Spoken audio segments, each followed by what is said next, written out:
He bought a run-down cabin for just a quarter, right in broad daylight, at a public auction where men with pockets full of cash stood silent, eyes fixed on him, watching him bid on what should have been the deal of a lifetime.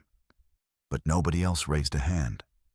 Darius Gentry looked around the small crowd gathered outside the battered courthouse, expecting someone, anyone, to challenge his bid. The auctioneer's gavel hung in the air, waiting for a reply that never came. The cabin sat on 12 rugged acres of land, good soil, a working well, and a sturdy corral that could easily hold 20 head of cattle.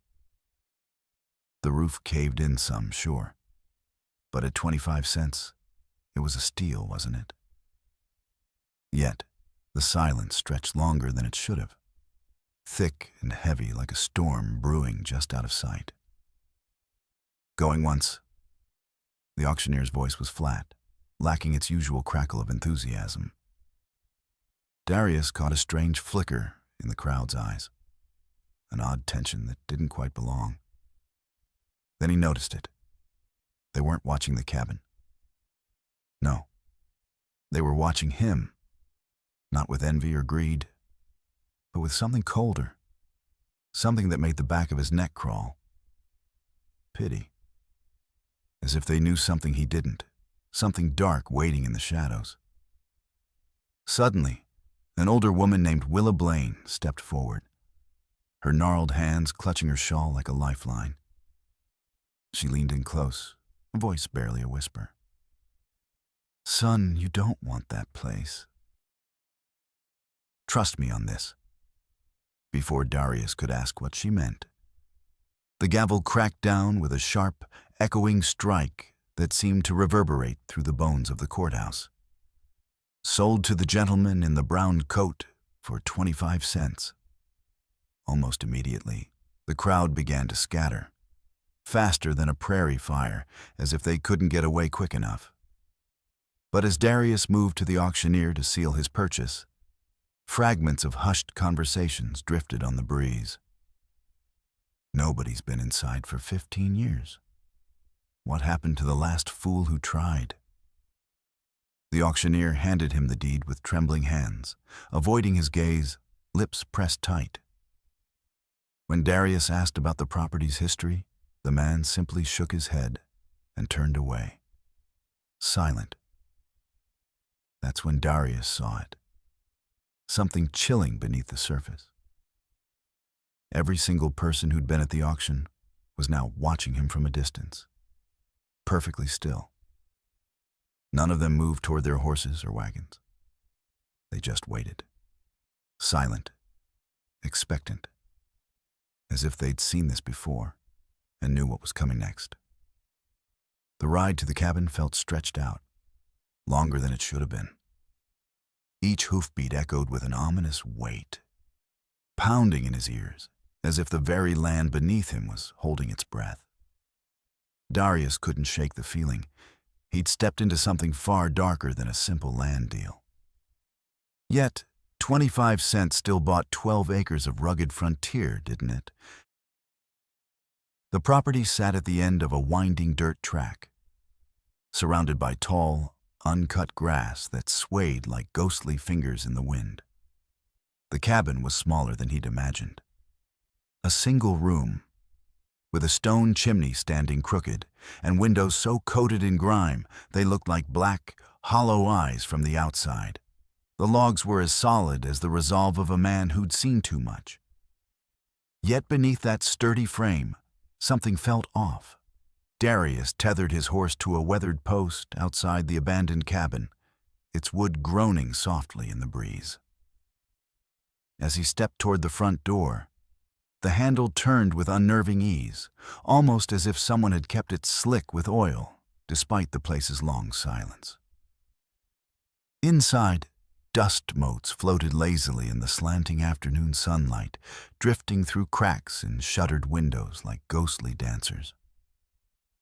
The air was thick with stale memories, yet strangely not rotten. Almost as if life had been here not long ago, or perhaps someone had been waiting all this time. His boots creaked loudly on the wooden floor as he moved deeper, the sound echoing in the hollow silence. Against one wall sat a plain table, with 2 chairs pushed beneath it, untouched. Opposite, a stone fireplace loomed, cold ashes still piled in the grate, a silent testament to abandoned fires. Above the mantel, a patch of fresh, clean wood hinted at recent disturbance. Maybe a mirror or a painting that had been hastily removed, leaving a ghostly rectangle. But it was the floor that drew his gaze. In the center of the room, the wooden planks were cut and fitted with chilling precision, forming a perfect square, like a trap door sealed shut with stubborn resolve. Darius knelt, running his fingers along the edges, noting the seams filled with a dark, hardened substance. Something meant to keep whatever lay beneath forever hidden. Suddenly, a shadow flickered across the window. He looked up. There, among the trees, a figure on horseback watched him in silence. Even at this distance, Darius could see the rider's deliberate concealment, using the thick woods as cover. Their eyes met through the grimy glass, and without hesitation, the rider turned and rode away. But not before Darius caught a glimpse of something that made his blood run cold. A wide-brimmed hat with a silver band, unmistakably the same one worn by a man at the auction. One of the same men who'd watched him buy this very cabin with a strange look of pity. Someone had been watching this place for years, waiting for the right moment. Why? What secrets did those sealed floorboards hide that were worth guarding so fiercely? And more pressing, what would happen now that he'd finally uncovered the truth? Outside, the faint sound of hoofbeats faded into the distance. But Darius had a gut feeling this watcher wasn't leaving for good. No, he was riding off to deliver a message, one that might change everything. As dusk settled, Darius spent hours scouring every inch of the cabin. Yet the sealed floor remained the deepest mystery. Whatever was hidden beneath had been deemed too dangerous to reveal, yet not enough to destroy outright.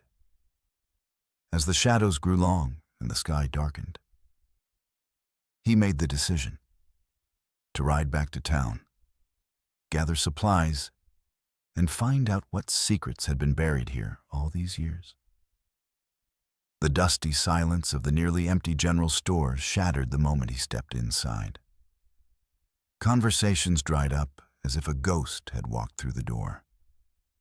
The storekeeper, a wiry man with trembling hands and eyes darting nervously, barely glanced his way. Darius laid coins on the counter with a steady hand. "Need some tools," he said, voice calm but firm. "Hammer, pry bar, and maybe some nails." The storekeeper's fingers quivered as he hurriedly collected the items. "Fixing up a place," Darius added, glancing around. "A cabin up on Crow's Ridge. Just bought it today." Every eye in the room turned his way, whispers curling through the stale air.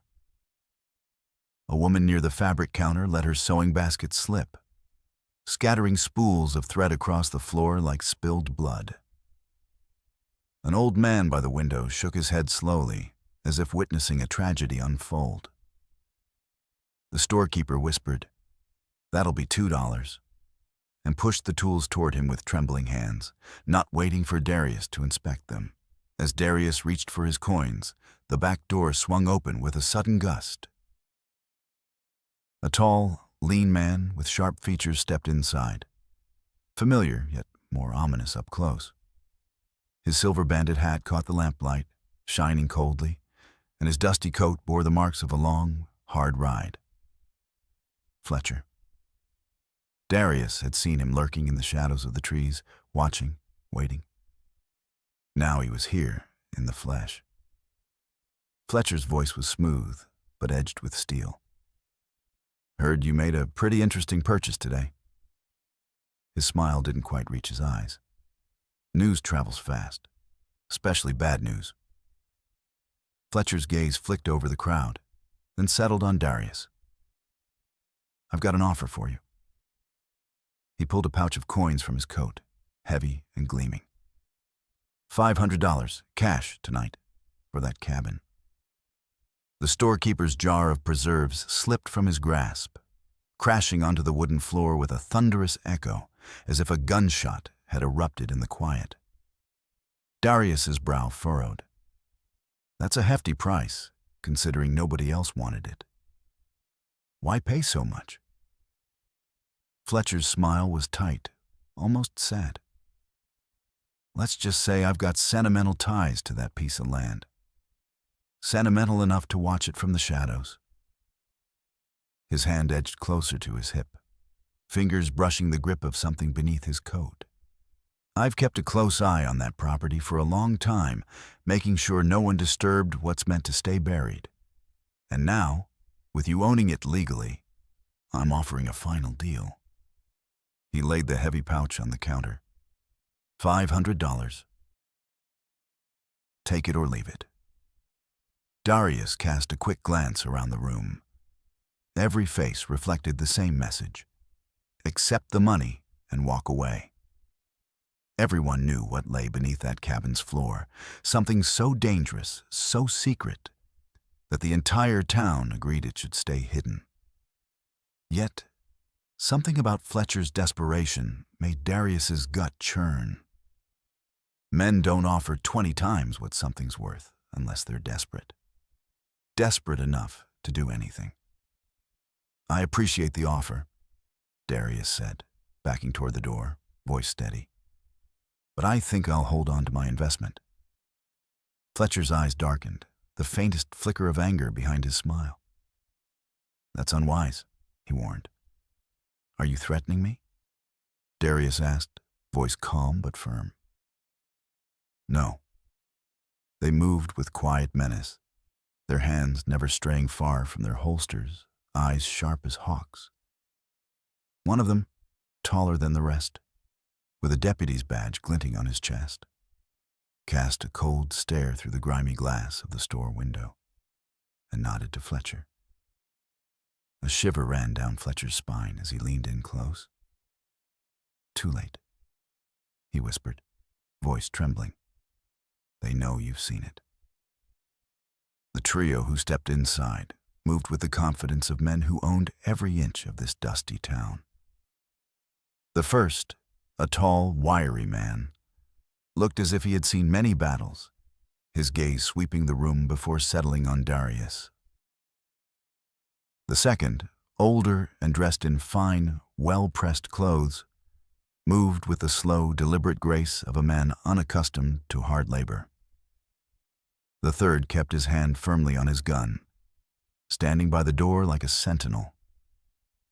Then the tallest man, Tobias Crow, spoke, though not to Darius directly. His eyes were fixed on Fletcher. "I thought we had an understanding about this situation," he said, voice low but steady. Fletcher's jaw clenched tight. "I offered him fair money," he muttered. The words sounded hollow, even to himself.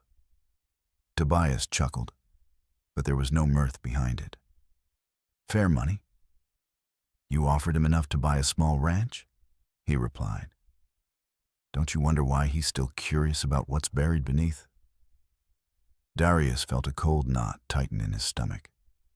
These men, they knew each other well, probably had a history stretching back years, discussing schemes and secrets in hushed tones. The only thing new was him. "Gentlemen," Darius interrupted, voice steady but cautious. "I don't know what's got you all so worked up about some run-down cabin, but the floor's open now. So, what's the real story?" Tobias cut him off before he could finish. His next words hit like a punch to the gut. Every soul in the store inhaled sharply, caught off guard by the sudden revelation. Even the storekeeper took a hesitant step back from his own counter. "What floor?" Darius pressed, already sensing the answer. Tobias moved a step closer, eyes dark and serious. "The sealed section," he said simply. "Don't pretend you didn't notice. Everyone who's ever been inside that cabin notices it. That's why nobody set foot there for over 15 years. Darius's voice was quiet but firm. "What's underneath?" Tobias's gaze sharpened. "Old papers, just some papers. But those papers, some folks would rather see them stay buried forever." The deputy's voice broke in, rough from years of tobacco. "The kind that can hang a man, or make him rich enough to vanish into thin air." Suddenly, the pieces clicked into place.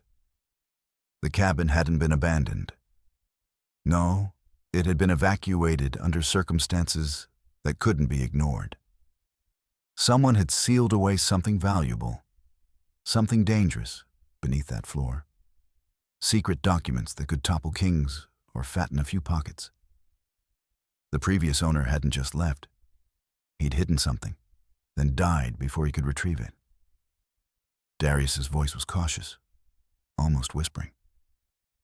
"So, the man who owned that place, he was hiding something. And then what?" In a dusty town where shadows hide secrets darker than the night, a scandal of staggering proportions lurked beneath the surface. It all centered around a property owned by influential figures. Yet behind closed doors, they'd sold it to multiple buyers, pocketed the proceeds, and vanished into the shadows, leaving chaos in their wake. That was enough to turn the town upside down. The deputy stepped cautiously toward Willa, but she kept her voice rising, sharp and unwavering, as if her words could carve through steel. Samuel Hartwell had proof. Names, dates, forged documents. All evidence pointing to a conspiracy that could topple the town's most powerful families. He'd planned to reveal it all, to bring the truth into the light. But before he could speak, they got to him first. Those papers hidden beneath the floorboards, those documents, could destroy half the wealthiest families in 3 counties. The room fell into a heavy silence, like a grave waiting to be filled.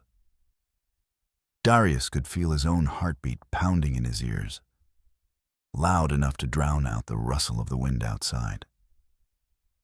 He owned property that held the key to a scandal so vast it could topple dynasties. Evidence so explosive, powerful men had killed to keep it buried.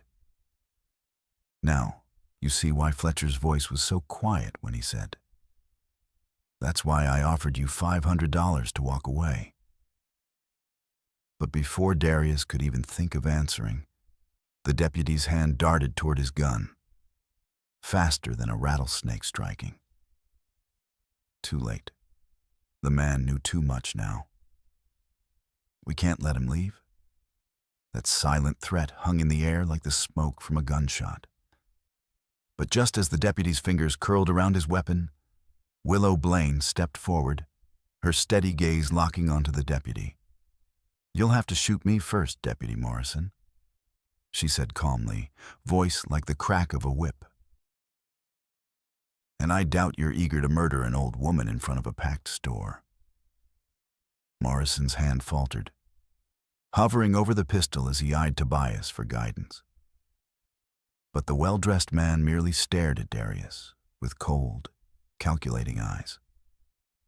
"There might be another way," Tobias finally said slowly, voice low but firm. "What if Mr. Gentry here becomes our partner instead of our problem?"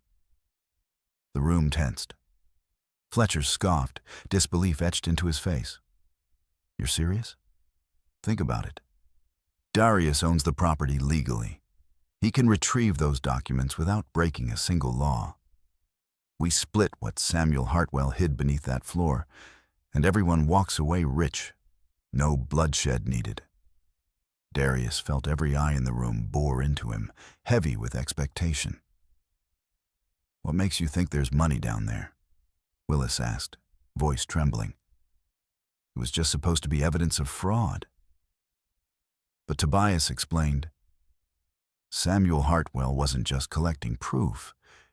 He was collecting payoffs from those he aimed to expose, blackmail money, extortion, maybe even a little justice, depending on who's telling the story. He amassed a fortune before someone decided to silence him permanently. How much money are we talking about? Darius wondered, heart pounding harder. In the shadowed corners of a dusty frontier town, the air hangs heavy with secrets, and the stakes couldn't be higher. Because the truth is, we already know who pulled the trigger that took Samuel Hartwell's life. But if those damning papers ever see the light of day, that person will stop at nothing, killing anyone who gets too close, anyone who might expose them. The revelation hits like a blast of icy wind, cold, brutal, and impossible to ignore. There's someone else lurking in the shadows, someone far more dangerous than the men in this room. Someone who's already crossed the line into murder and wouldn't hesitate to do it again. So, who really killed Samuel? Darius's voice cuts through the tense silence, his question hanging in the air like a noose. The three men exchange uneasy glances, none willing to speak first. Then finally, Fletcher breaks the silence, his voice low and gravelly. He describes a puppet master with enough power to make an entire town forget this night ever happened, someone who's been watching that lonely cabin for over a decade, waiting for the right moment to strike. Someone who likely already knows about the new owner of that cursed property. Tobias chimes in, pointing out that the auction was open to the public, a detail that spreads the danger wider than anyone wants to admit. By dawn, half the territory will be whispering about the new ownership, and that means trouble. Morrison subtly shifts away from his gun, a silent warning that the clock is ticking. Tonight might be their last chance, because once word gets out, they'll come for him. No hesitation, no mercy.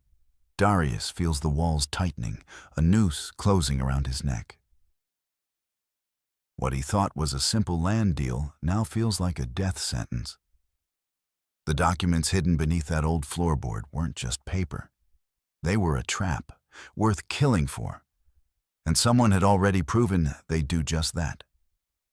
And then, Tobias's voice cuts through the mounting dread. So, what's it going to be? He asks, eyes cold and steady. Partner with us and carve out a fortune? Or go it alone and end up like Samuel Hartwell, dead in the dirt? But just as Darius opens his mouth to answer, the front window shatters with a violent crack. A shadow looms, a figure silhouetted against the dying light, a rifle aimed directly at them through the glass. The killer has found them, and they've come prepared for blood. If you're hooked on this tale, make sure to give it a thumbs up and subscribe to our channel. More stories from the frontier await. Your support keeps these legends alive, bringing you tales of grit and dangers every week. The figure steps through the doorway, with a measured, deadly calm, rifle still steady in his hands. Age lines his face, maybe 60, and his silver hair catches the fading sun. His clothes are fine, expensive enough to mark him as a man of wealth. But his eyes?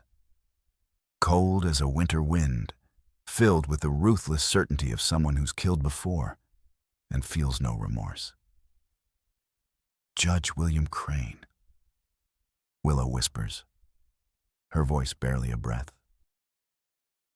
Darius's stomach drops. This wasn't just a man. It was a symbol of terror, the power behind every secret kept in this town. No wonder folks had kept silent for so long. In the shadowed silence of a dusty frontier town, the tension cracked like a whip, and a voice cut through the stillness, harsh, urgent, and heavy with the weight of secrets. "Judge, we can settle this peacefully. Nobody here wants trouble," he said, a cautious plea hanging in the dry air. But Crane's laughter echoed coldly, a jagged sound that didn't quite reach the eyes behind his mask of calm. "Trouble? Mr. Crow, you've been peddling worthless land claims to desperate families for over a decade, using forged signatures, fake deeds, and stolen trust. You've swindled thousands right out of their hard-earned savings. Trouble? I'd say trouble found you long before this day." The words fell like a noose tightening around a hidden crime, and as the pieces of the puzzle snapped into place with terrifying clarity, it was clear that Crane hadn't just been covering up the land fraud. He'd been pulling the strings all along. His signature, a mark of false authority, had validated a web of deception that Tobias and others used to bleed innocent settlers dry. Samuel Hartwell had uncovered the scheme, threatening to blow the lid off the entire operation, only to be silenced forever, murdered before he could reveal the truth.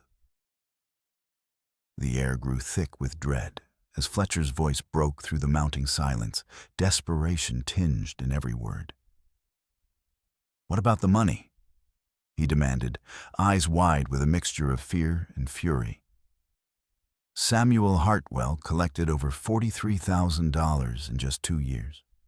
That's blood money, stolen from families who trusted the law. His voice cracked, but his resolve didn't. That's worth more than revenge. Crane's reply was calm, almost clinical. "That money rightfully belongs to those families, and I intend to see every cent returned." Morrison's bitter laugh echoed off the rough-hewn walls. "Noble of you, Judge. But once the word gets out about your crimes, you'll be dead within a week." Crane's eyes remained steady, unflinching. "Word won't get out," he said softly, "because none of you will be alive to spread it." Yet, as Darius watched him, he saw something, the faint tremor in the judge's hand, a bead of sweat tracing down his temple despite the cool evening breeze.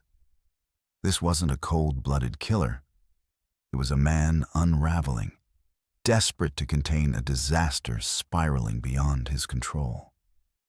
"You don't want to do this," Darius said quietly, voice steady but laced with warning. "Murdering 5 people in a crowded store won't clear your name. It'll only make things worse." Crane's gaze flickered with a flicker of something. Pain, regret, or perhaps both. 5? He corrected softly. 6.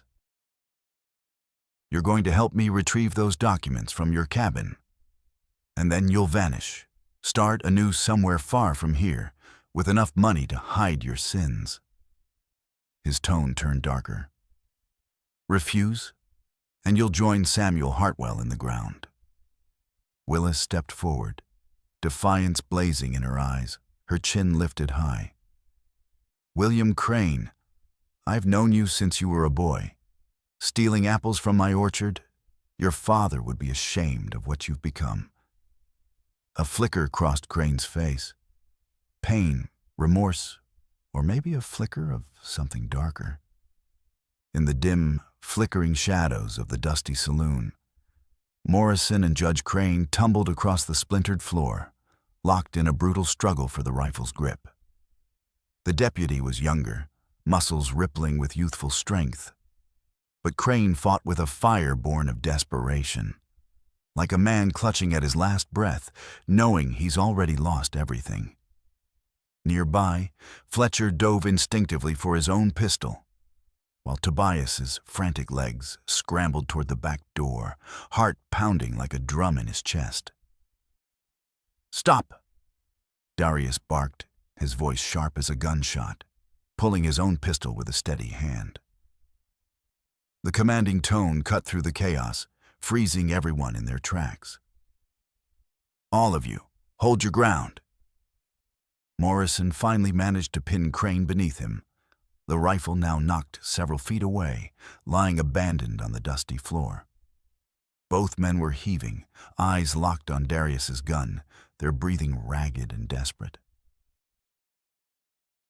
Now, Darius's mind raced, quick as a rattlesnake's strike.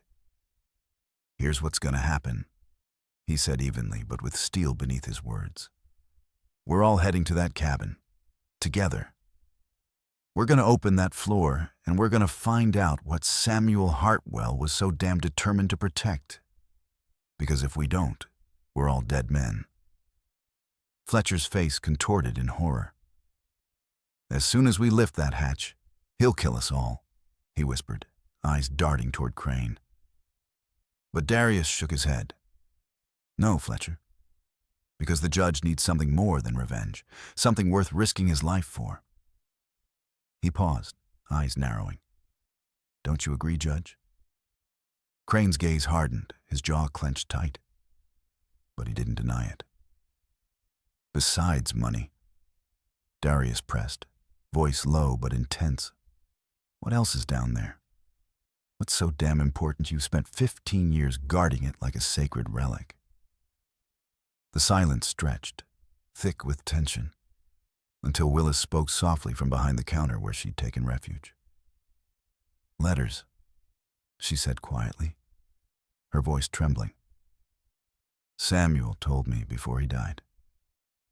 The weight of that revelation hit like a thunderclap. Judge Crane wasn't just falsifying land deeds or taking bribes. He was taking orders from someone higher up, someone in the territorial government pulling the strings behind the scenes. The truth exploded in Darius's mind. Crane wasn't the mastermind. He was just a pawn in a far-reaching game that stretched all the way to the Capitol. That's why smashing the evidence would be a grave mistake. Those letters, those sealed documents, proof that Crane was following orders, not issuing them, could bring down the entire corrupt hierarchy. Without them, Crane would be left holding the blame for every crooked deal, every stolen parcel, every lie. His shoulders sagged with the weight of defeat.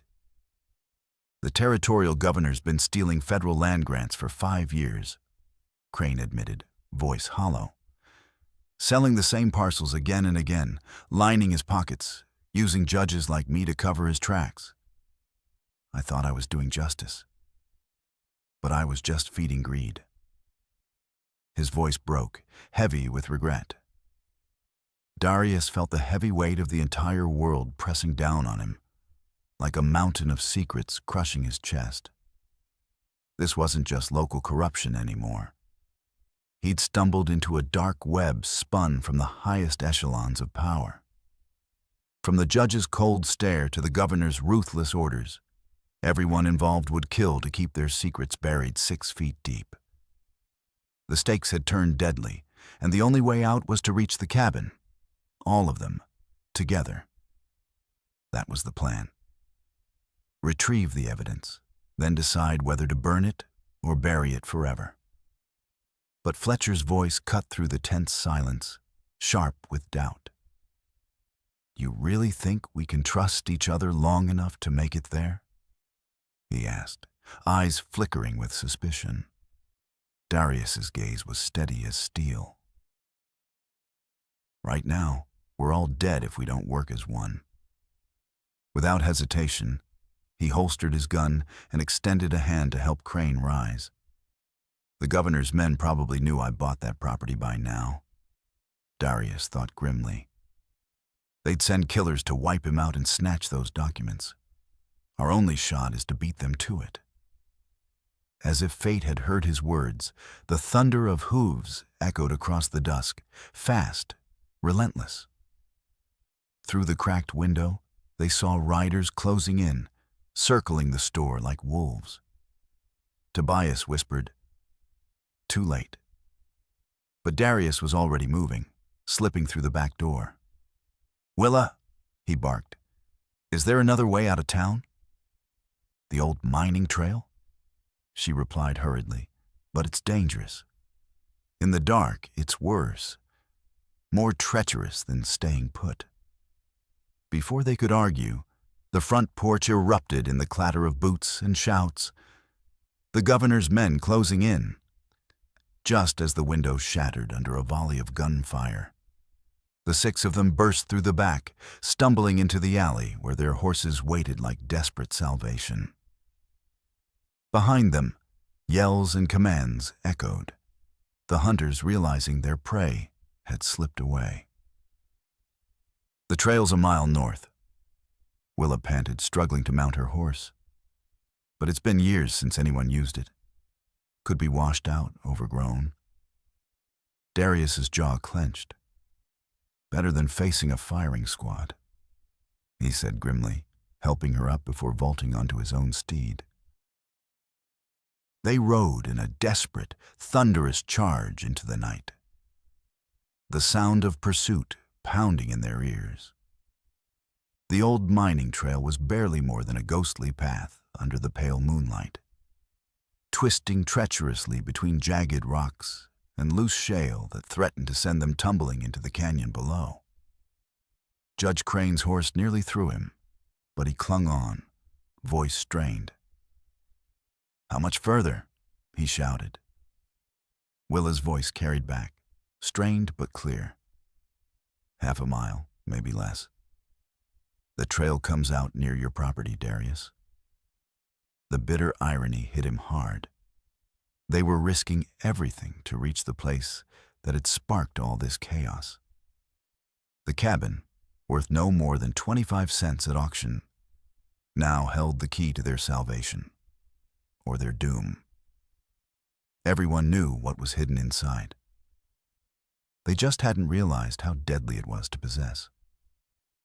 As dawn's first pale light crept over the horizon, they finally arrived at the cabin's shadowed silhouette. Darius burst through the door with a force that rattled the very timbers of the old cabin, his eyes fixed on the sealed section of the floor like a man chasing a ghost. Without hesitation, he grabbed the rusty pry bar he'd bought at the general store, an unassuming tool with the weight of 15 long years behind it, and set to work. Fletcher, watching in silence, muttered under his breath, 15 years. His voice thick with disbelief. 15 years that floor's been shut tight, guarding its secrets. The dark tar-like substance sealing the planks cracked and splintered under the relentless pressure of the bar. One by one, the boards yielded, revealing a hidden cavity carved with deliberate care, concealed to hide what lay within.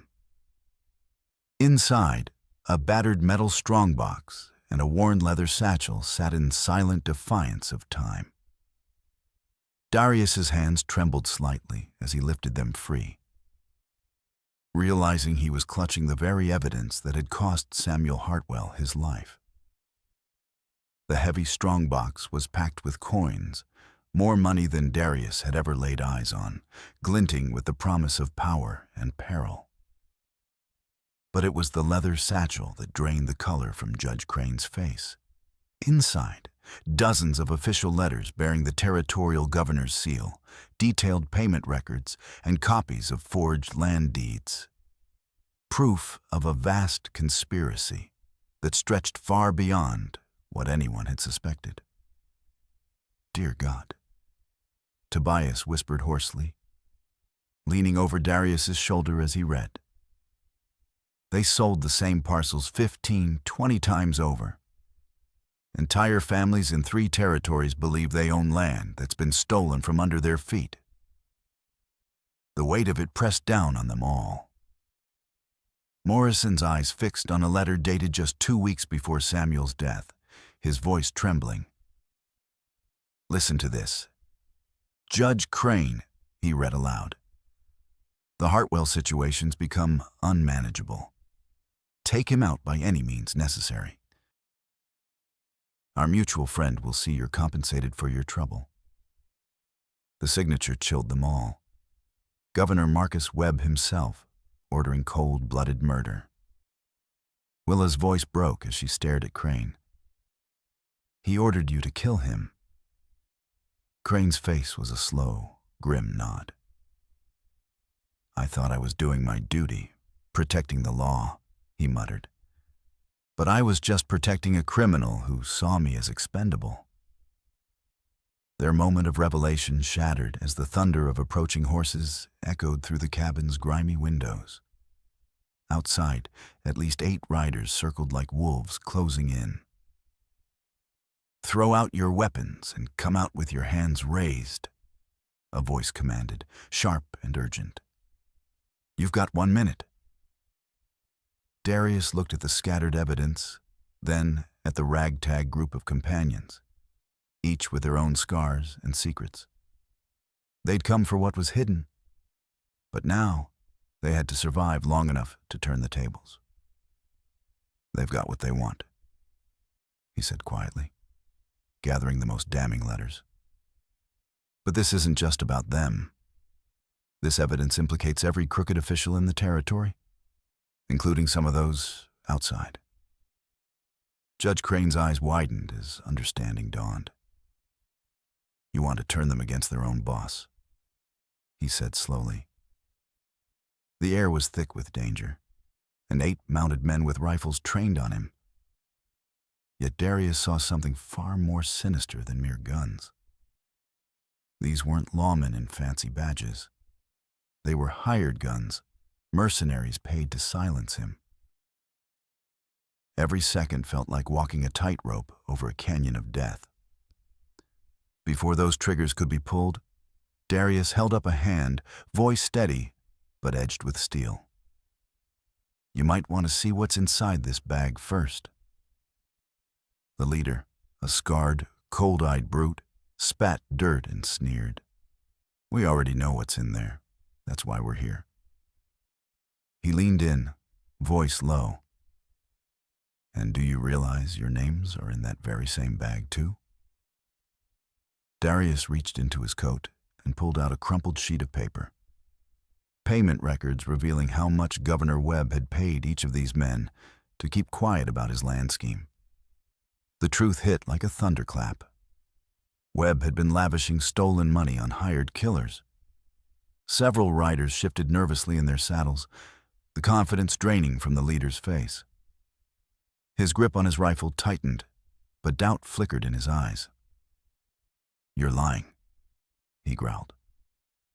Darius pressed on, voice unwavering. "Marcus Webb's been planning to wipe out all witnesses for months. Here." He unfolded a letter from the governor himself.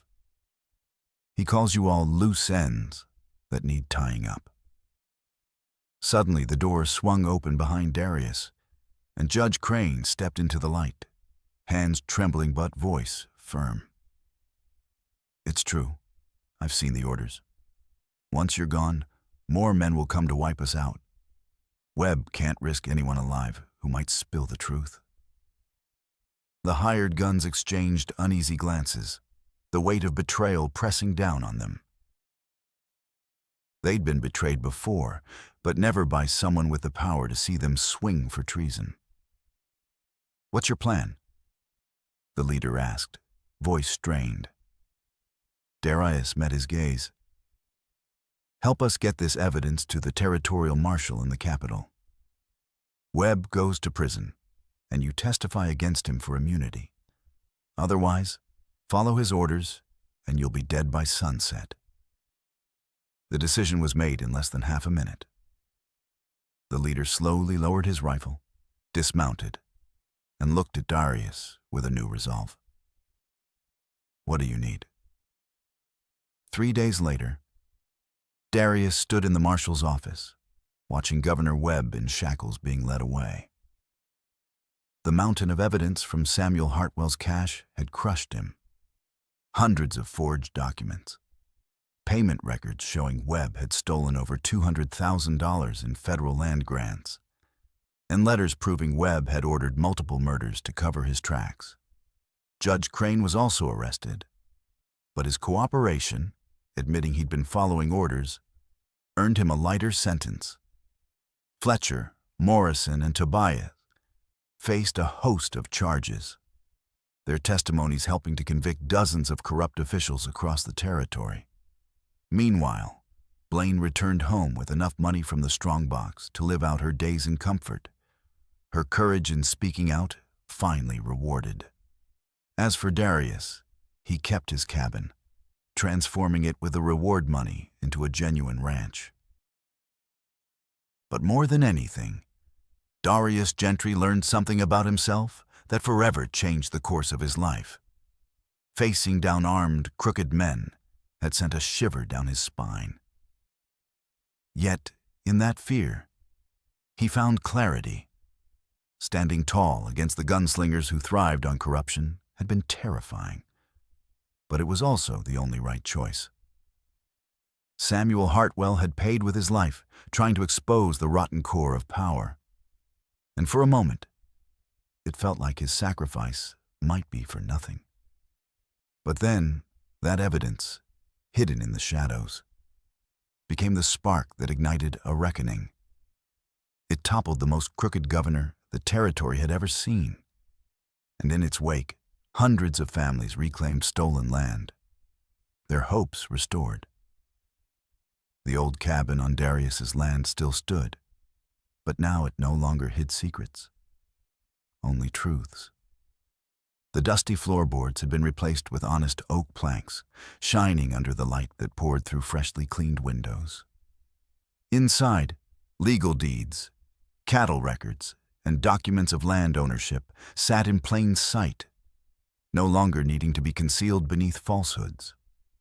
Late into the silent hours, Darius would sit in that humble cabin and reflect on the strange twist of fate that began with a mere quarter at a public auction.